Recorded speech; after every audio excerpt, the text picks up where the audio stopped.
Hi all, welcome to Blasters arena. കഴിഞ്ഞ മത്സരത്തിൽ ചെന്നൈയിൻ എഫ്.സിയെ 1-നെതിരെ 3 ഗോളുകൾക്കായിരുന്നു കേരള ബ്ലാസ്റ്റേഴ്സ് പരാജയപ്പെടുത്തിയത്.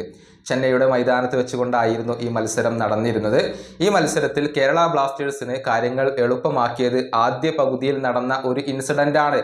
അതായത് അവരുടെ മുന്നേറ്റ നിര താരമായ വിൽമർ ജോർദാൻ കേരള ബ്ലാസ്റ്റേഴ്സിന്റെ താരമായ മിലോസ് ഡ്രിൻസിച്ചിനെ ഫൗൾ ചെയ്യുകയായിരുന്നു. അദ്ദേഹത്തെ ഇങ്ങനെ വകഞ്ഞു മാറ്റി, തട്ടി മാറ്റി എന്ന് തന്നെ പറയേണ്ടി വരും, അല്ലെങ്കിൽ തള്ളിയിട്ടു എന്ന് പറയേണ്ടി വരും. ഇത് ശ്രദ്ധയിൽപ്പെട്ട റഫറി അദ്ദേഹത്തിന് സ്ട്രൈറ്റ് റെഡ് കാർഡ് നൽകുകയാണ് ചെയ്തിട്ടുള്ളത്.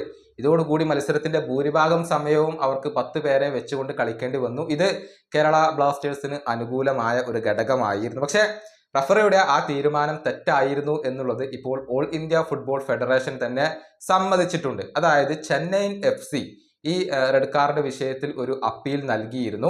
ഓൾ ഇന്ത്യ ഫുട്ബോൾ ഫെഡറേഷന്റെ അച്ചടക്ക കമ്മിറ്റി അത് ഇപ്പോൾ പരിശോധിക്കുകയും ആ ഒരു തീരുമാനം തെറ്റായിരുന്നു എന്ന് കണ്ടെത്തുകയും ചെയ്തു.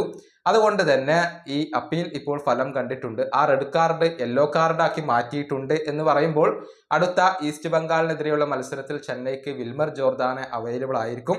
ഫെബ്രുവരി 8-ാം തീയതിയാണ് ആ മത്സരം നടക്കുക. ആ മത്സരത്തിൽ ജോർദാന് കളിക്കാൻ കഴിയും എന്നുള്ളതാണ്. പക്ഷെ കഴിഞ്ഞ മത്സരത്തിൽ ആ ഒരു റെഡ് കാർഡ് ലഭിച്ചത് അവർക്ക് വളരെയധികം തിരിച്ചടി ഏൽപ്പിച്ചിരുന്നു. അപ്പോൾ തന്നെ അത് റെഡ് കാർഡാണോ എന്ന കാര്യത്തിൽ സംശയങ്ങൾ ഉയർന്നിരുന്നു. വളരെയധികം നിരാശനായിക്കൊണ്ടായിരുന്നു വിൽമർ ജോർദാൻ പിന്നീട് കളിക്കളം വിട്ടിരുന്നത്. റഫറിക്ക് ഇത് തെറ്റുപറ്റുന്നത് ആദ്യമായിട്ടൊന്നുമല്ല. കേരള ബ്ലാസ്റ്റേഴ്സിനും ഈ തെറ്റുകൾ തിരിച്ചടിയായിട്ടുണ്ട്. ഐബന് നേരത്തെ റെഡ് കാർഡ് ലഭിച്ചിരുന്നു.